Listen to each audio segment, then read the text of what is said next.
Meu nome é César Graff, sou engenheiro agrônomo, viverista, né? Sou diretor da Citrograf e também da RBC, que é o Royal Bud Cítricos. Então, nós estaremos iniciando hoje a apresentação nossa falando sobre o futuro próximo para a citricultura, né? de mesa e quais são as demandas por novas variedades no Brasil.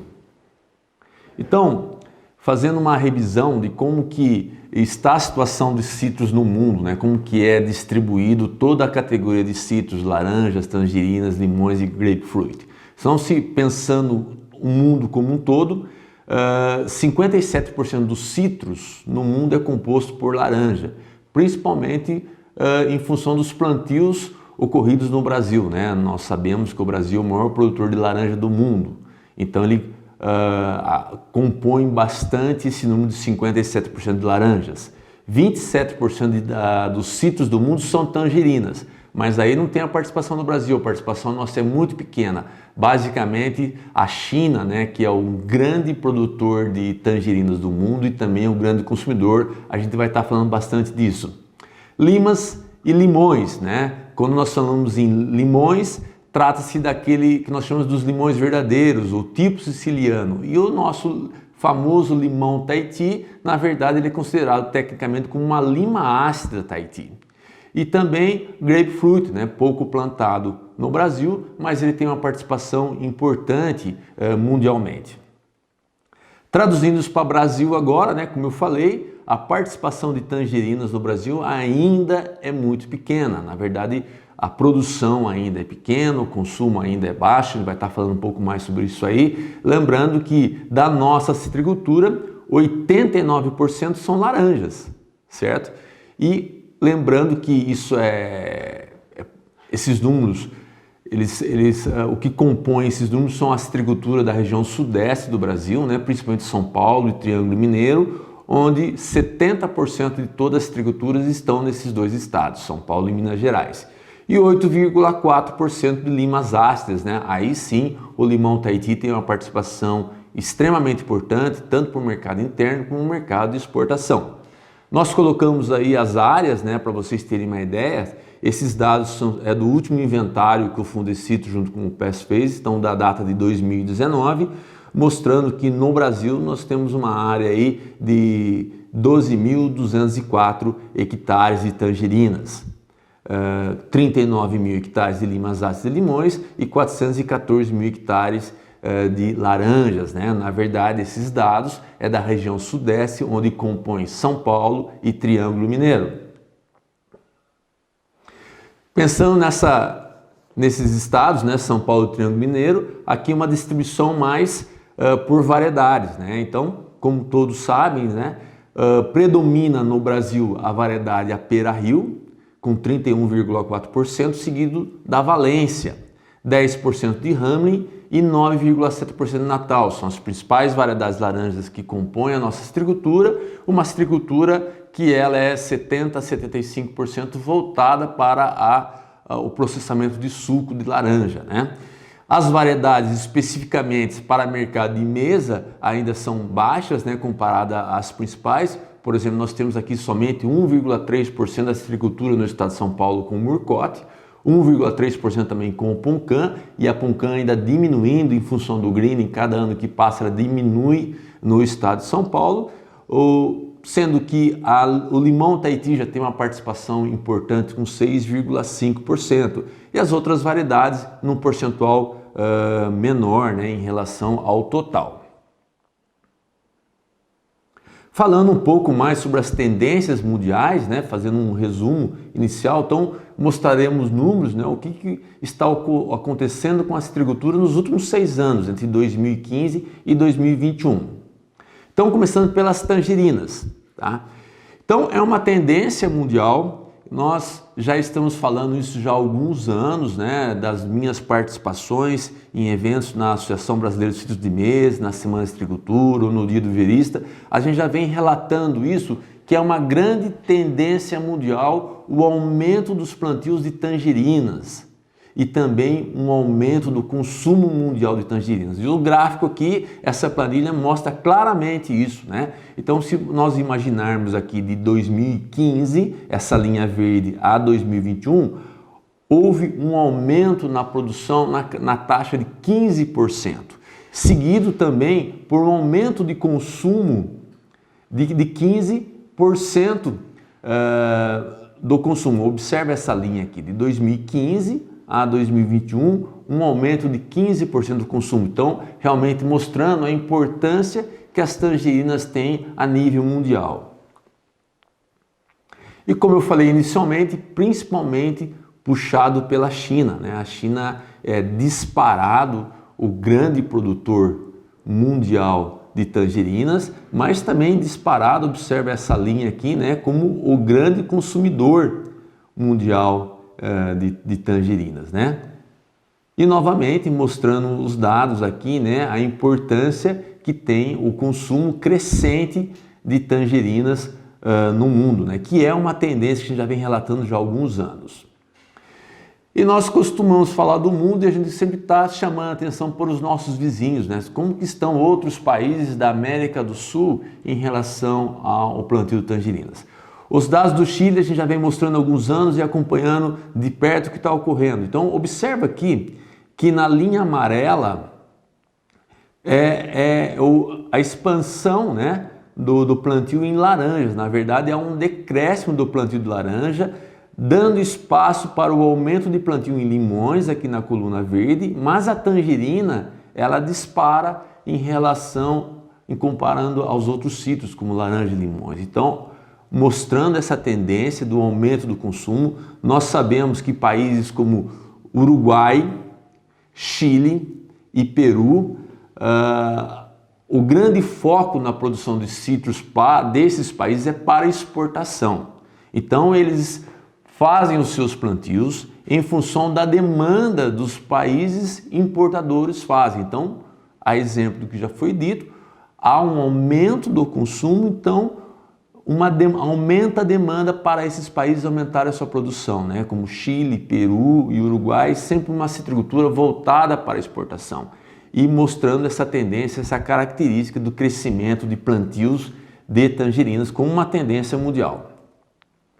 Para limões, limas ácidas e limões, isso também está ocorrendo, né? Nós tivemos um aumento aqui na produção na ordem de 16% nos últimos 5 anos, comparado com o percentual de consumo nos últimos 6 anos, que foi na taxa de 28%, aumentou o consumo de limas ácidas e limões no mundo. Isso fez com que uma boa parte dos limões que eram destinados ao processamento de suco tiveram que ser destinados ao consumo de mesa, isso em função da alta demanda por esses produtos. E também são mercados que estão em crescimento, então fica aí uma dica importante para os nossos produtores de limões, né?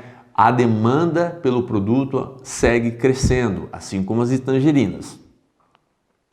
Para laranjas, nós sabemos que o Brasil é o maior produtor mundial de laranja e os números mostram aqui claramente, né? E essa oscilação de produção que está mostrando nessa linha verde é em função das safras que ocorrem no estado de São Paulo e Triângulo Mineiro, onde está nos últimos anos essa safra está oscilando muito, principalmente em função de seca e de condições climáticas adversas à nossa citricultura. Então tem uma influência muito grande. Voltando, 70% dos citros do Brasil é produzido na região do estado de São Paulo. Quando nós pensamos em consumo, e só para um detalhe importante aqui, esses dados são os dados fornecidos pelo USDA, dados publicados em janeiro desse ano, 2021, onde mostra a produção do Brasil aqui como um todo. Então, quando nós pegamos aqui uma média de quase 17 milhões de toneladas, isso significa quase 415 milhões de caixas dessa tradicional caixa 40,8 quilos. Então, realmente, estamos falando do Brasil como um todo e não só da região do estado de São Paulo. Falando agora de consumo, o consumo de laranjas no Brasil é muito grande. na taxa de 4.800.000 toneladas. Isso significa quase 115 milhões de caixas de 40,8 quilos consumidos do Oiapoque ao Chuí. Realmente é um consumo muito grande e estável, né? Poderia dizer que nós temos aí uma clientela fiel para o consumo de fruta in natura.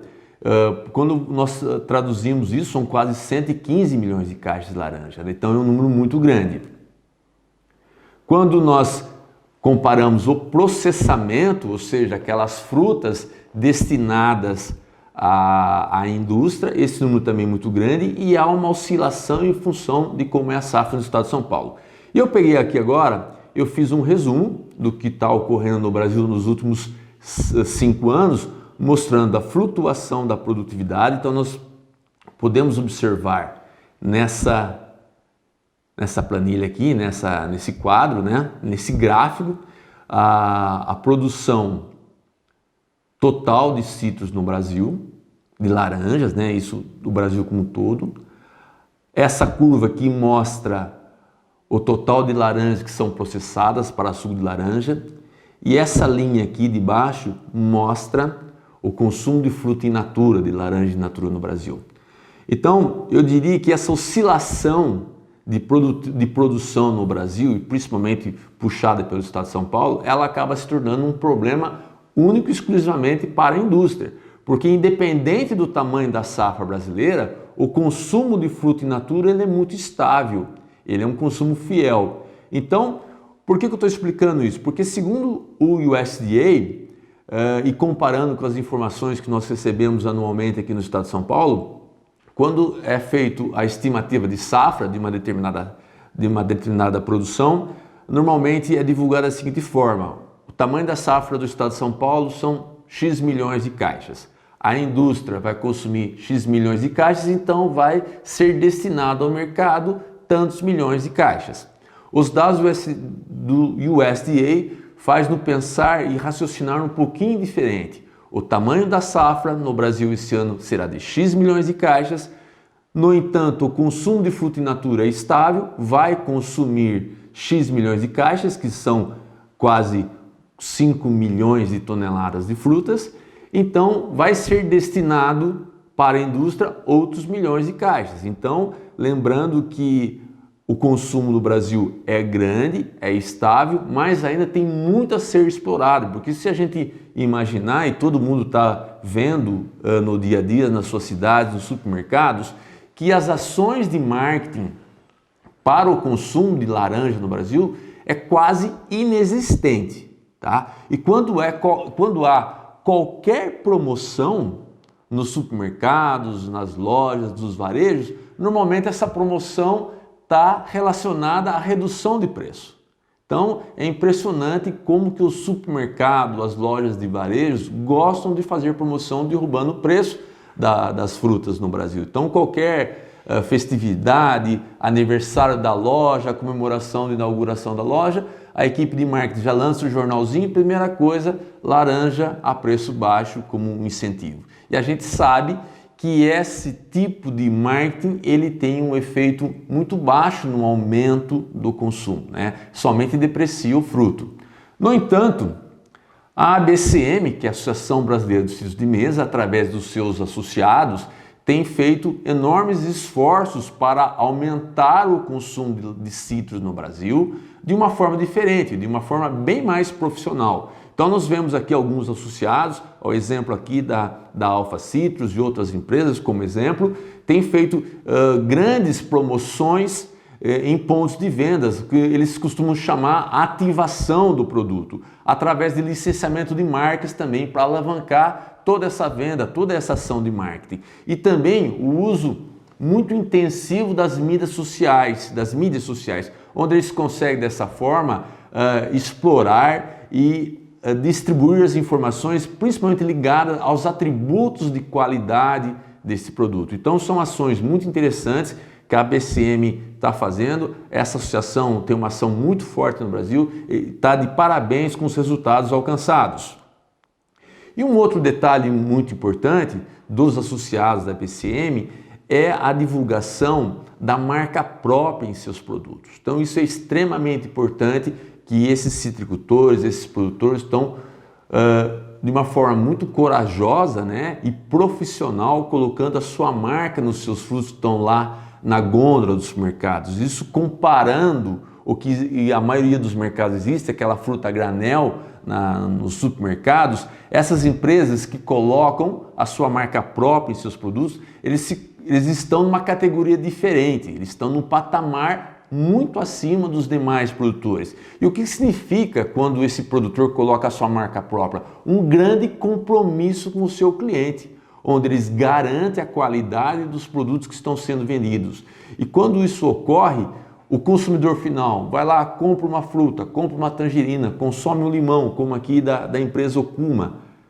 Se ele gostou do produto, ele vai voltar naquela rede de supermercado, naquela loja, naquele ponto de venda e vai procurar pela mesma marca. Então isso, as empresas estão garantindo a qualidade e principalmente em relação à rastreabilidade e segurança alimentar. Eles estão fazendo proposta de valor e fidelizando o seu consumidor. Então são ações que merecem todos os nossos aplausos, essas empresas que estão apostando e garantindo o produtor, botando a sua marca à frente dos seus produtos. Isso é muito bacana, a gente tem que aplaudir e valorizar essas empresas que garantem a qualidade dos seus produtos.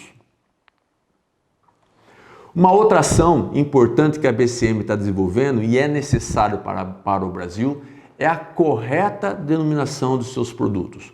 Nós sabemos que no Brasil as laranjas, né, normalmente tudo é pera, né? Mas nós temos diversas variedades. Nós temos as laranjas valências, a laranja natal, a laranja folha murcha, que normalmente têm atributos diferentes, principalmente por suas diferentes épocas de colheita. Só que no mercado nós vemos pera, pera, pera, tudo é pera. Mas isso precisa ser melhorado. Isso acontece não só em relação às peras, mas também com as tangerinas. Nós podemos usar aqui alguns exemplos de tangerinas, por exemplo, como a W Murcote, que é uma tangerina interessante, uma tangerina nova no mercado, mas ela entra com diversos nomes também nos mercados, nos pontos de venda. E eu gostaria de falar aqui para vocês também, como um exemplo muito forte, em relação à Murcote Olé, que é uma variedade, a Olé, que já caiu nas graças do consumidor, né? Todo mundo que consome Olé adora essa fruta, quer comprar novamente porque ela é uma fruta graúda,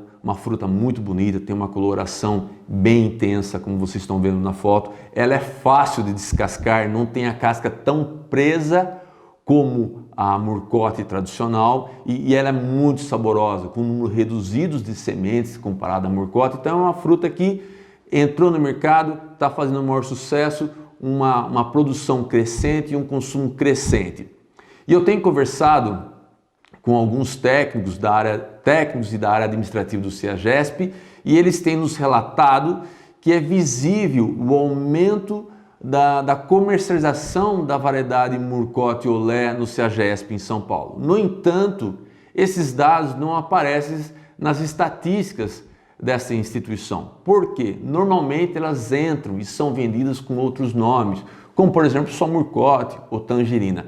Então isso é muito preocupante, porque toda a cadeia perde quando um bom fruto de uma boa qualidade não está sendo comercializado com a denominação correta. Posso usar um exemplo de um consumidor que compra uma fruta, gostou, no outro dia ele vai e procura pelo nome ou vai numa outra loja, num outro ponto de venda e lá tem uma outra denominação. Ele pode ficar em dúvida e não consumir esse fruto. Então é importante deixar claro que as variedades precisam ter sua correta denominação.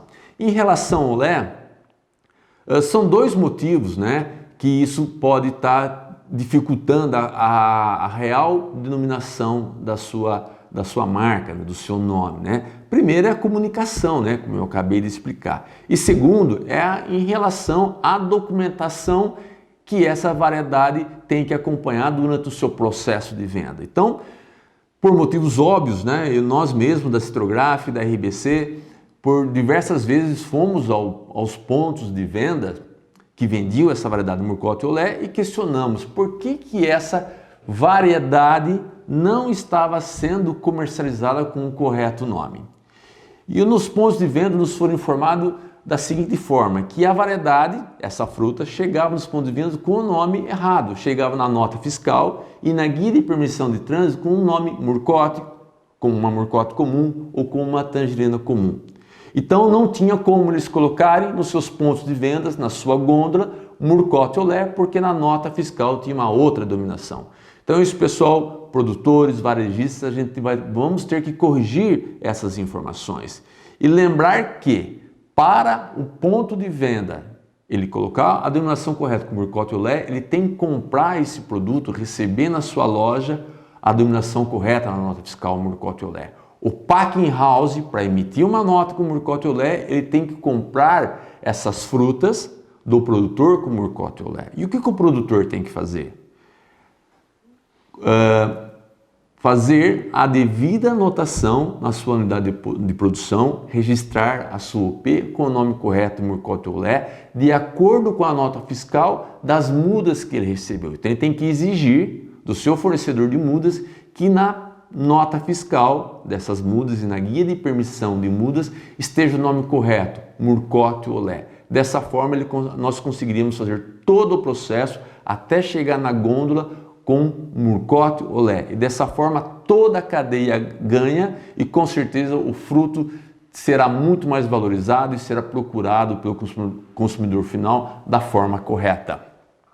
E isso vale, importante dizer que isso vale para todas as variedades.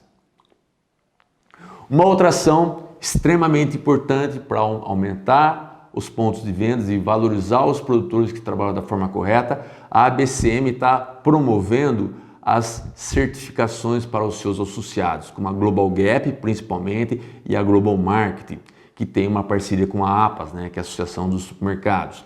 Então, o que é importante quando uma empresa tem uma certificação internacional desse porte e fornece os seus produtos com a certificação?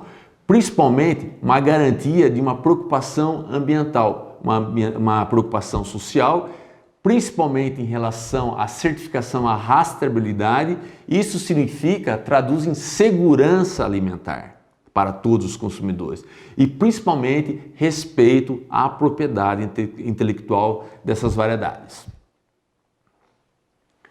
E o nosso mercado, entrando agora no mercado no dia a dia, nós precisamos de novas variedades? Eu acho que essa é a grande pergunta, né? E vamos dar as respostas. Quando nós pegamos agora e apresentamos essa planilha das nossas principais variedades de laranjas e tangerinas, nós sabemos, e já discutimos aqui anteriormente, que tem uma grande demanda no primeiro trimestre do ano, né? Que é a época do verão. No entanto, nós temos pouca ofertas de produtos justamente numa época de grande demanda.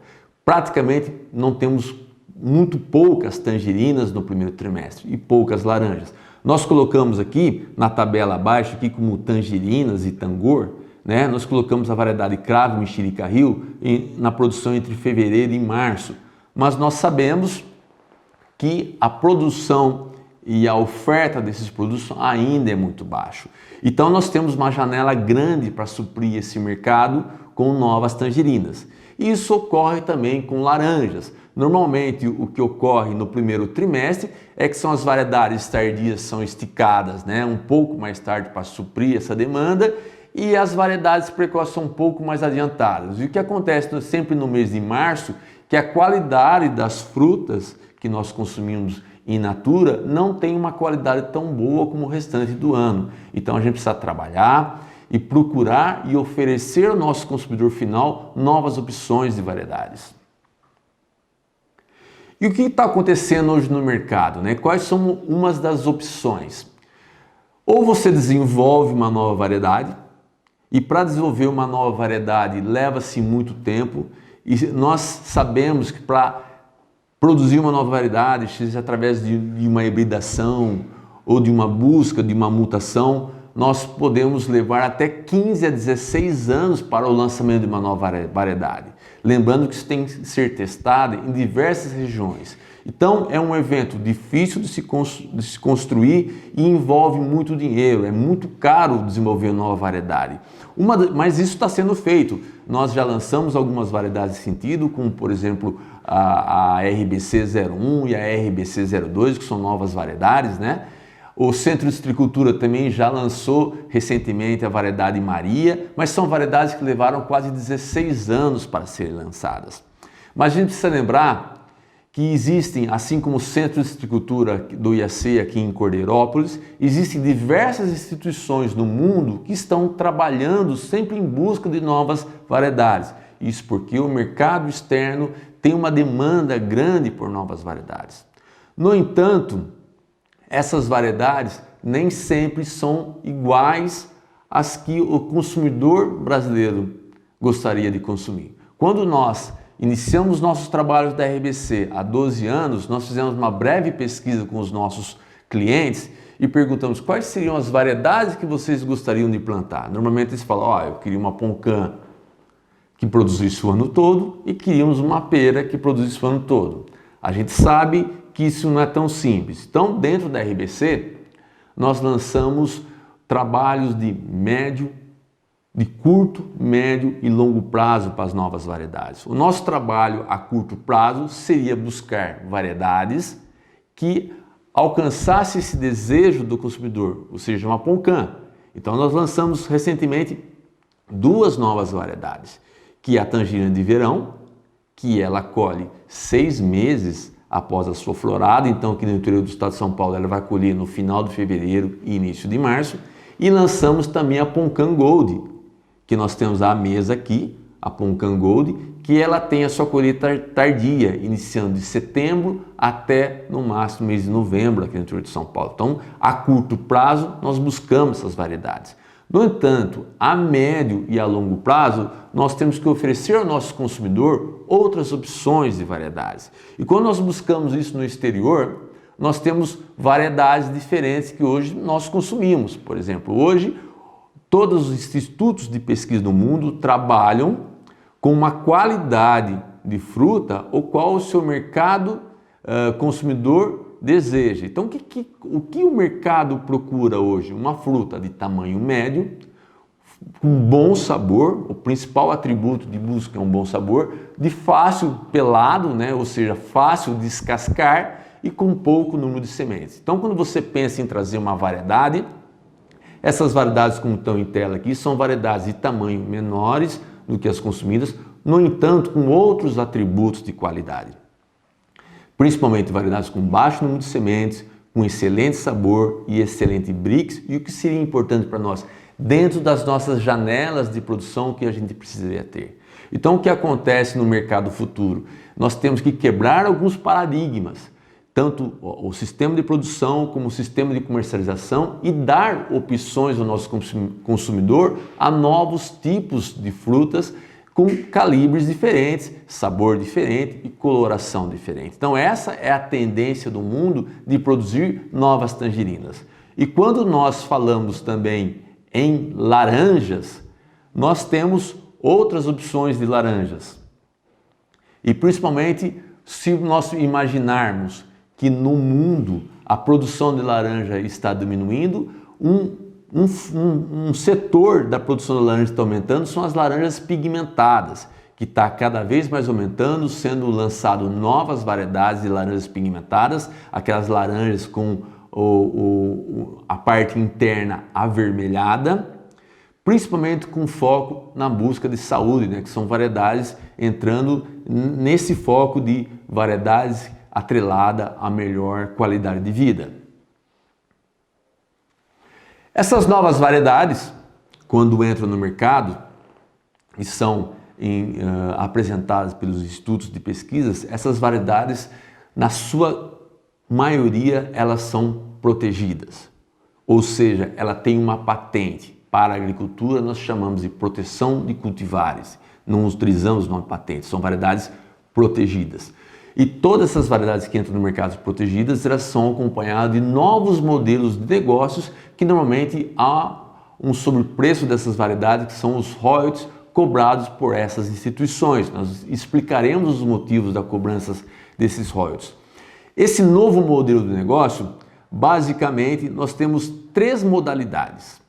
Primeiro, é o modelo de negócio aberto, onde uma nova variedade entra no mercado, onde não há limites da áreas de plantio, onde essa nova variedade tem uma livre comercialização e normalmente são cobrados royalties somente por planta que vai ao campo, planta vendida por esse viveiro que vai ao campo. Um outro modelo, que é um modelo controlado e nós chamamos de clube, talvez é um modelo mais importante de novo negócio, é controlado por um clube, nós chamamos clube de variedades, e esse clube define qual o tamanho da área que será plantada dessa nova variedade. Ele também vai definir qual o tipo de mercado, quem são as lojas, as grandes redes de mercado que estarão comercializando esse produto, tá? E define também os royalties, se serão royalties por plantas ou royalties por hectare. Então, na verdade, hoje, os clubes são os grandes controladores das novas variedades e eles que administram essa nova variedade. E eu queria citar para vocês aqui um clube extremamente importante que hoje existe na Europa, que é o clube de uma variedade chamada ORRI. Para vocês terem uma ideia, essa variedade, o valor de royalties delas é de aproximadamente 60 euros por planta. E a fila de espera para plantar novas variedades. Mas o clube decidiu que hoje em dia não haverá mais plantio dessa variedade ORRI. Mesmo ela custando 60 euros por planta, a fila de espera, porque o resultado compensa a venda. Essa variedade é vendida na saída do packing house, uma média de 1,5 a 1,8 euros por quilo. Então o que acontece com o produtor que investe numa variedade, mesmo parecendo ser altos royalties por planta, no máximo na segunda safra ele paga todos os investimentos que ele fez nessa variedade.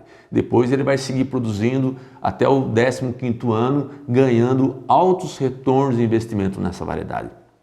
Por isso que todas as variedades lançadas hoje na citricultura mundial, elas são protegidas, controladas por clubes e definem os seus royalties, porque realmente está valendo a pena, está compensando, os citricultores entram em fila de espera para poder propagar essas novas variedades.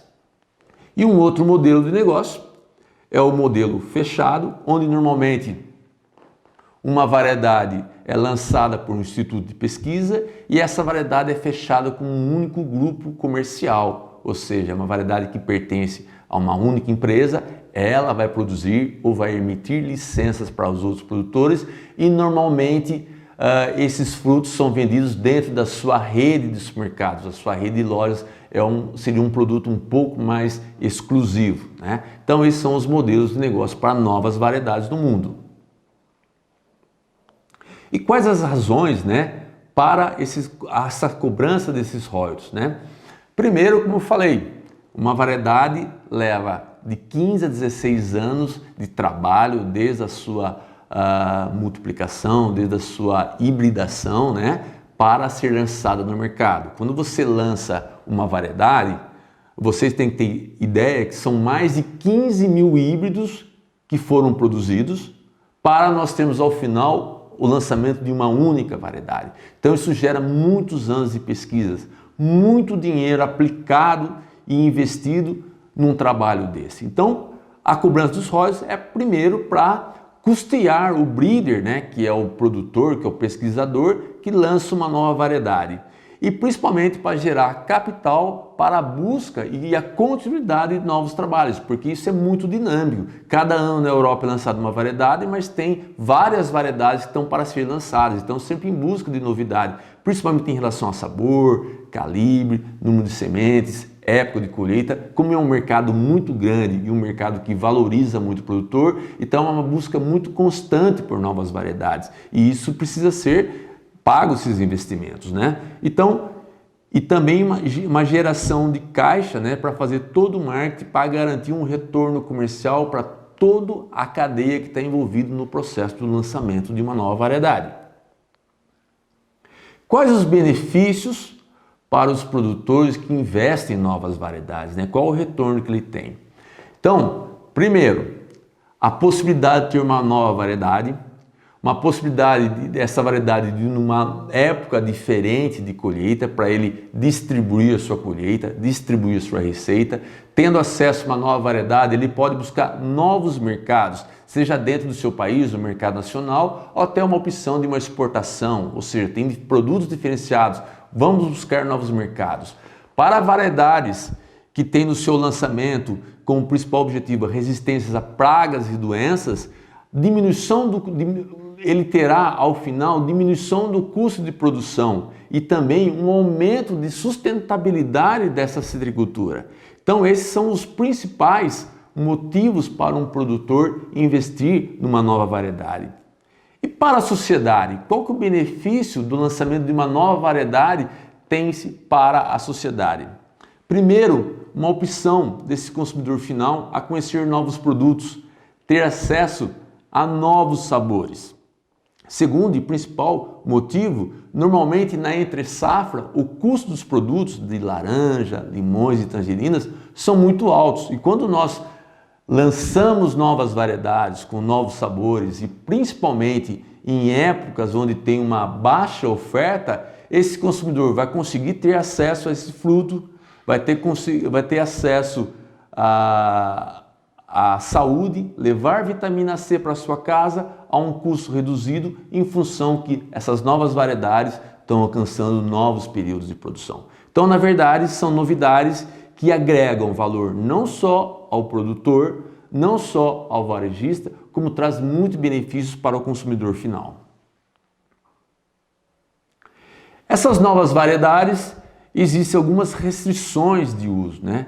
Principalmente, como eu disse inicialmente, toda nova variedade não está mais livre no mercado, toda essa nova variedade são protegidas, tá? Isso para garantir o retorno às empresas, às instituições de pesquisa que investiram e também para garantir um retorno do produtor que investiu. Ele precisa ter uma garantia que ele vai ter retorno, ele vai ter resultado, ele também está protegido em relação às variedades livres do mercado, né? Então, normalmente, quase todas são protegidas.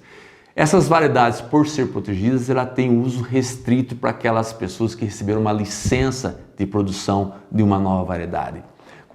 E também um ponto extremamente importante que o Rafael vai estar falando em seguida, que são os riscos sanitários de uma introdução de novas variedades no Brasil, principalmente quando as regras do Ministério da Agricultura não são atendidas. Então, tem que fazer um trabalho muito bem feito. Cada importação de um material genético precisa ser autorizado pelo Ministério, passar pelo processo de quarentena, passar por todas as indexações e ter certeza que esse material vai entrar no Brasil livre de pragas e doenças. Mas isso é um trabalho que o Rafael vai estar apresentando na segunda apresentação e vai falar em detalhes para vocês conhecerem como é feito todo esse trabalho para que um novo material entre no nosso país sem riscos de trazer novas pragas e doenças, tá? E também, o que é importante numa restrição dessa variedade, que nós precisamos de um período grande de avaliação em todas as regiões do país. Às vezes se importa uma variedade, ela vai muito bem em uma determinada região e não vai bem em outras regiões. Então requer paciência, a gente sempre pede para o produtor ter um pouco de paciência quando se lança uma variedade, porque a gente precisa ter certeza que essa nova variedade vai ser produtiva e vai ter um bom resultado em todas as regiões do país. Bom, qual que é a conclusão, né? Qual seria uma reflexão importante ao final dessa apresentação? Que ao lançarmos uma nova variedade, essa variedade ela precisa ser superior ao que nós já temos no país, em dois aspectos, ou em qualidade, sabor, tamanho, casca, ou seja, uma variedade que aguenta grandes transportes, ou uma variedade que seja resistente ou tolerante às nossas principais pragas e doenças, ou também uma variedade que seja consumida ou seja produzida em épocas das nossas janelas de produção, épocas que nós temos baixa oferta. Então, esse é o principal foco. Essa variedade ela precisa agregar, ela precisa ser diferente, ela precisa ter pontos positivos em relação àquilo que já existe no Brasil. Mas é uma situação muito importante. Nós temos muito espaço para trabalhar novas variedades. Não só dentro das regiões já produtoras, como ampliar essa produção em determinadas áreas extremamente importantes que ainda não se produz citros. Nós falamos na abertura da Semana de Citricultura, onde nós fizemos uma palestra, essa mesma apresentação no palco principal, onde nos foi questionado, né, por que o Brasil não produz fruta para exportação. É uma questão de oportunidade. Nós temos diversas regiões, diversos climas propícios a produzir uma laranja igual uma laranja do Mediterrâneo. Nós citamos, por exemplo, como exemplo, a Chapada Diamantina, uma região que está a 1.200 metros de altitude, uma região que chove em média 300 milímetros por ano, onde tem condições climáticas de fazer uma tangerina a não ficar devendo nada para uma fruta produzida no Mediterrâneo. E com uma grande vantagem, sem pragas e doenças, atingindo o objetivo do mercado exportador. Então, tranquilamente daria para desenvolver, citei só como exemplo, mas existem diversas outras regiões do país livres de pragas e doenças que têm condições climáticas a produzir uma fruta de qualidade mundial e para ser exportada. E as grandes empresas do mundo, os grandes breeders, as grandes companhias de novas variedades estão de olho nesse mercado nacional. Então nós vemos aqui, existem algumas empresas internacionais, tanto da Europa como da África do Sul, que já tem algumas variedades também protegidas no Brasil. A Embrapa também tem a Rubra Cara. Então, por exemplo, são variedades laranjas, todas elas pigmentadas, focadas nessa grande tendência mundial. E para tangerinas, a mesma situação, como falei desde o início, é o grande foco, o aumento da produtividade mundial de tangerinas. E essas empresas internacionais estão de olho no Brasil, estão de olho que nós seremos capazes de produzir. Então nós temos algumas variedades aqui em tela, que são empresas que já protegeram de materiais protegidos no Brasil. Nós temos aqui a Maria, que é protegida pelo Instituto Agronômico de Campinas. Nós temos duas variedades protegidas pela RBC, uma delas nós já apresentamos, que é a Poncan Gold, já falamos por diversas vezes, que é uma variedade protegida, ela é protegida, ela vai dar garantia ao consumidor, aquele produtor que investiu nessa variedade, que ele vai ter uma proteção, que essa variedade não será plantada livremente, que vai ter um controle do número de plantas que vai ao mercado, garantindo o retorno para as pessoas que investiram, tá? E outras empresas que também estão de olho no Brasil, protegendo as suas variedades. Bom, pessoal, era essa a minha apresentação. Agradeço mais uma vez a sua atenção